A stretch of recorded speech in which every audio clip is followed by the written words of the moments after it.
Bienvenido a un viaje en el tiempo, donde los velos del pasado se levantan delicadamente para revelar secretos guardados durante mucho tiempo.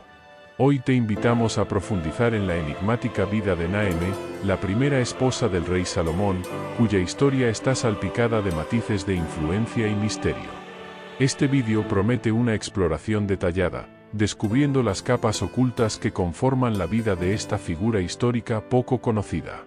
A medida que exploramos los detalles de su existencia, no solo comprenderemos los aspectos que dieron forma a su vida y legado, sino que también descubriremos su importancia en la narrativa bíblica, entrelazada con temas de poder, fe y redención.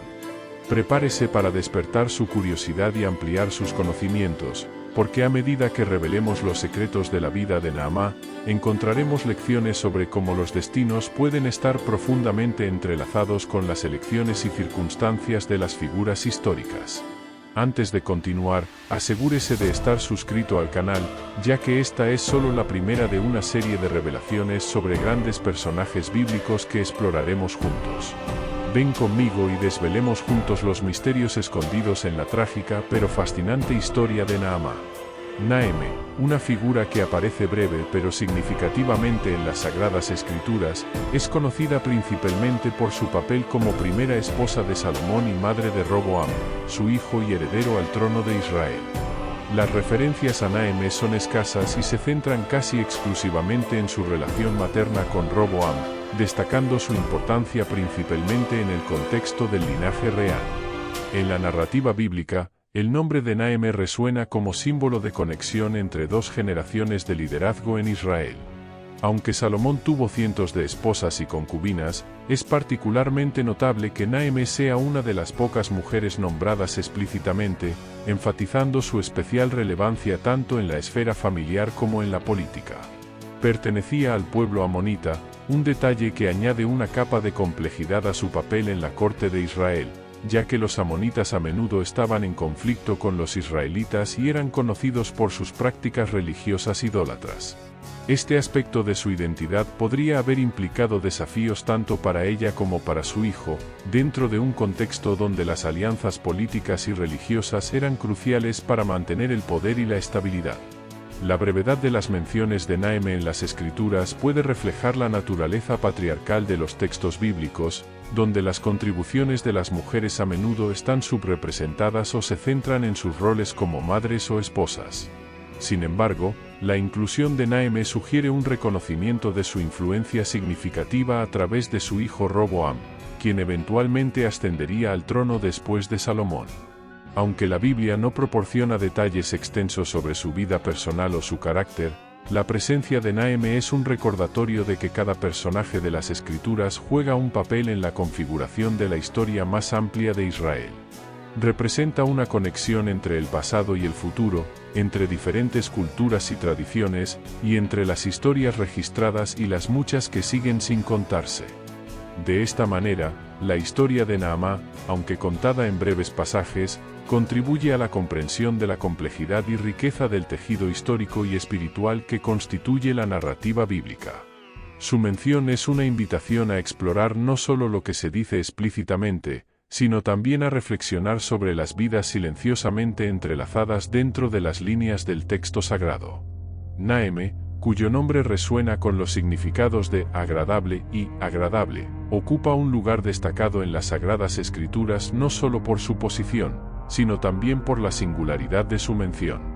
Entre los cientos de esposas de Salomón, un rey famoso por su sabiduría y riqueza, Naeme se destaca como la única mencionada por su nombre en la Biblia. Este hecho no es trivial, señala su estatura excepcional en la corte y en la historia bíblica, específicamente como reina madre. El título de reina madre tiene gran importancia, ya que no solo es la esposa de un rey poderoso, sino también la madre de Roboam, el heredero que sucedería a Salomón en el trono de Israel. Esta posición le da a Naeme una influencia significativa tanto en el linaje real como en las narrativas bíblicas que discuten la transición de poder entre Salomón y Roboam. Como reina madre, Naeme habría desempeñado un papel central no solo en términos de linaje, sino también como figura materna cuyas opiniones y consejos podrían influir en las decisiones del rey. El hecho de que Naamá sea la única esposa nombrada también refleja la posibilidad de que tuviera un papel más activo o influyente en los asuntos internos del palacio o incluso en las esferas de poder, en comparación con las otras esposas de Salomón. Esto podría indicar una mayor aceptación y respeto por parte de Salomón, quien, a pesar de su vasto y variado harén, optó por resaltar explícitamente a Naamá. Además, el significado de su nombre como agradable o agradable puede sugerir características de su personalidad o comportamiento que la hacían especialmente estimada en el contexto real. Estas cualidades podrían haber contribuido a la estabilidad y la armonía dentro del palacio, sirviendo como un contrapunto necesario a la compleja dinámica de una familia real extensa y políticamente entrelazada. Aunque los detalles específicos de la vida de Naamá son escasos en las escrituras, su inclusión por su nombre sugiere una reverencia e importancia que va más allá de breves menciones textuales. Como reina madre de Israel, su figura simboliza la continuidad y transmisión de valores y liderazgo a la próxima generación, marcando su presencia como esencial, no solo en el linaje real, sino en la propia narrativa bíblica que abraza y transmite los valores e historias del pueblo de Israel. Naamá, proveniente de los amonitas, es una figura que trae consigo la complejidad de su herencia cultural y religiosa. Los amonitas, como está bien documentado en las Sagradas Escrituras, descendieron de Lot a través de su hija menor, un origen que en sí mismo conlleva una historia llena de controversias y decisiones morales complejas. Este linaje no solo define aspectos de su identidad, sino que también influye en la percepción de ella y su familia en las narrativas bíblicas.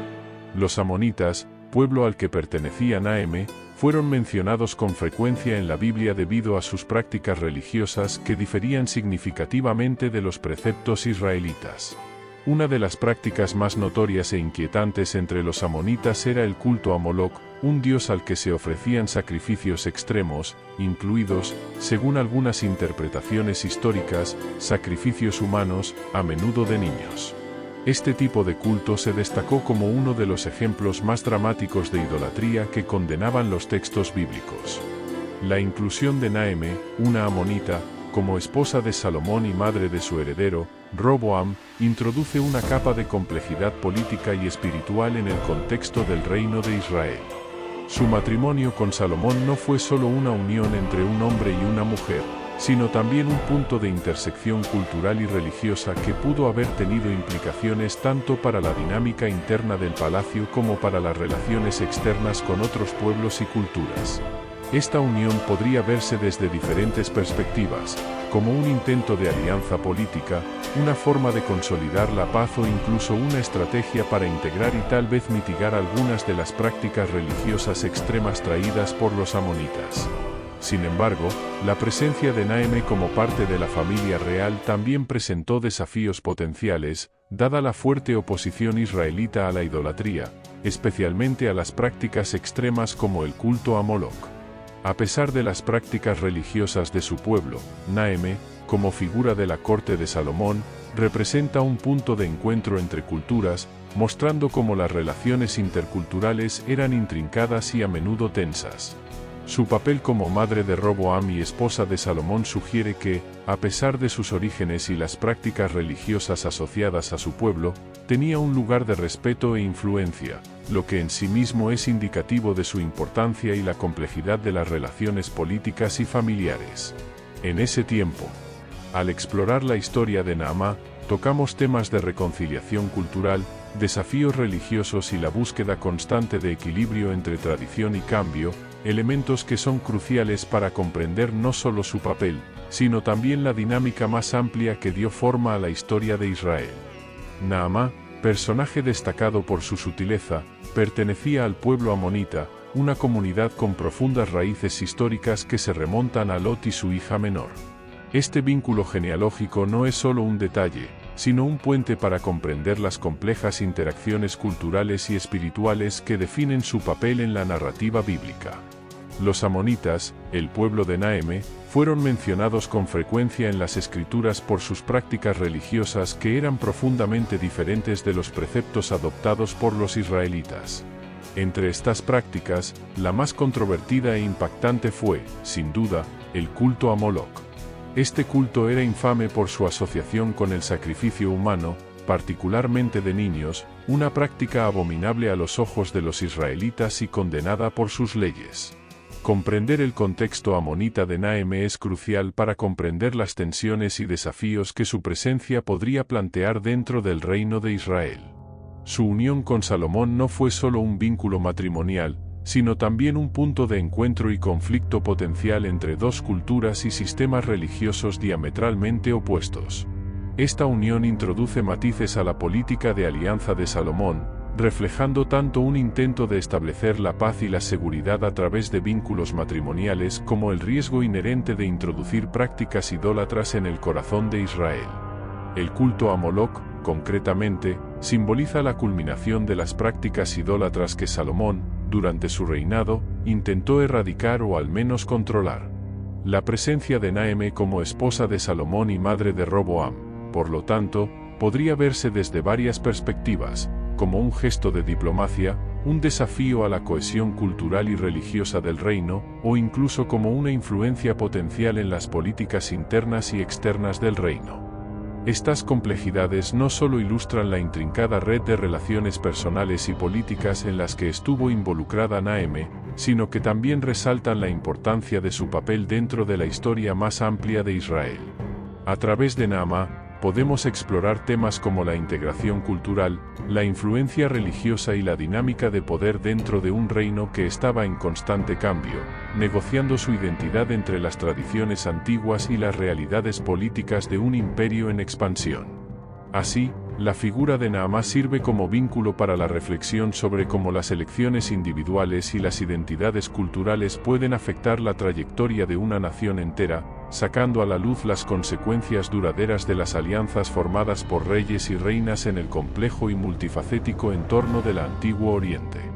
El matrimonio de Salomón con Nahemé es una faceta de la narrativa bíblica que atrae especial atención debido a las complejidades legales y éticas que implica. Nahemé, al ser amonita, trae consigo una herencia cultural profundamente arraigada en prácticas idólatras, notablemente diferente de los preceptos seguidos por Israel. Estas diferencias no son meras cuestiones de diversidad cultural, sino que afectan directamente a los mandamientos que recibieron los israelitas para mantener su pureza religiosa y cultural como se describe en las Escrituras. La ley mosaica, que guiaba a la sociedad israelita, fue explícita al prohibir las alianzas matrimoniales con pueblos idólatras. Estas prohibiciones se basaban en la preocupación de que tales alianzas pudieran conducir a la introducción y eventual adopción de prácticas religiosas extrañas, y en muchos casos, moralmente reprobables para la comunidad. La principal preocupación era que los israelitas pudieran ser desviados de su adoración al Dios de Israel y llevados a adorar a otros dioses, lo que se consideraba un acto de traición espiritual y una violación directa del primero de los 10 mandamientos. En este contexto, el matrimonio de Salomón con Nahemé no es solo una cuestión de elección personal o política, sino una cuestión de gran importancia religiosa y legal. Algunos estudiosos del texto bíblico ven este matrimonio como ilegal, no solo en términos de las leyes de Israel, sino también como un acto que potencialmente comprometería la integridad religiosa del reino. La presencia de Nahemé dentro del palacio real podría verse como una puerta abierta a influencias culturales y religiosas que estaban explícitamente prohibidas por las leyes que Moisés había establecido. Esta interpretación sitúa el matrimonio dentro de un marco más amplio de tensiones entre la adhesión a la ley y las necesidades políticas y personales de Salomón. El rey, conocido por su sabiduría así como por sus numerosas alianzas matrimoniales con mujeres de diversas naciones, a menudo operaba en una zona gris de negociación entre los mandamientos de su fe y las realidades pragmáticas de gobernar un reino diverso y expansivo. Así, el matrimonio de Salomón con Naamá, además de ser un acontecimiento personal, se convierte en un punto de discusión sobre la relación entre ley, religión y liderazgo. Él ejemplifica las decisiones complejas que deben tomar los líderes y que pueden tener repercusiones duraderas, tanto personalmente como para la comunidad que gobierna. El desafío de Salomón al equilibrar sus lealtades matrimoniales con la ley religiosa es un tema que resuena a través de generaciones, destacando las luchas constantes entre los deberes religiosos, personales y políticos. El matrimonio entre Salomón y Naameh, aunque plagado de complejas implicaciones religiosas y culturales, también puede entenderse dentro de un contexto político e histórico particular. Entre los historiadores y eruditos bíblicos se especula que este matrimonio no fue simplemente una decisión personal de Salomón, sino posiblemente un acuerdo político orquestado por su padre, David. David, antes de convertirse en rey, pasó un periodo importante de tiempo como fugitivo, huyendo de la persecución del rey Saúl. Durante estos años turbulentos, David encontró refugio y apoyo en varias figuras y naciones, incluido Naas, el rey amonita. La ayuda de Naas fue crucial para la supervivencia de David y su eventual ascensión al trono de Israel. En reconocimiento a esta ayuda vital, es concebible que David buscara solidificar esta alianza a través de vínculos matrimoniales entre su familia y la casa de Naas. En este sentido, el matrimonio entre Salomón y Naameh pudo haber sido parte de una estrategia diplomática más amplia, destinada a fortalecer las alianzas políticas y garantizar la estabilidad del reino de Israel. Los matrimonios concertados eran habituales en la antigüedad como forma de sellar acuerdos entre reinos y dinastías, sirviendo como puente de paz y cooperación mutua. A través de este matrimonio, David podría haber esperado cimentar su amistad con los amonitas y, al mismo tiempo, asegurar un ambiente político más seguro y estable para el futuro reinado de su hijo. Esta perspectiva sobre el matrimonio de Salomón con Naameh resalta la intrincada red de relaciones diplomáticas y la cuidadosa gestión política que caracterizaron a los gobiernos antiguos. Mediante este acuerdo, David no solo correspondió la ayuda que recibió, sino que también estableció una base para futuras relaciones diplomáticas, anticipando los desafíos que su hijo enfrentaría como líder de Israel. Este evento también ilustra la importancia de los vínculos familiares y matrimoniales en la política antigua, donde las relaciones y alianzas personales podían significar la diferencia entre seguridad e inestabilidad.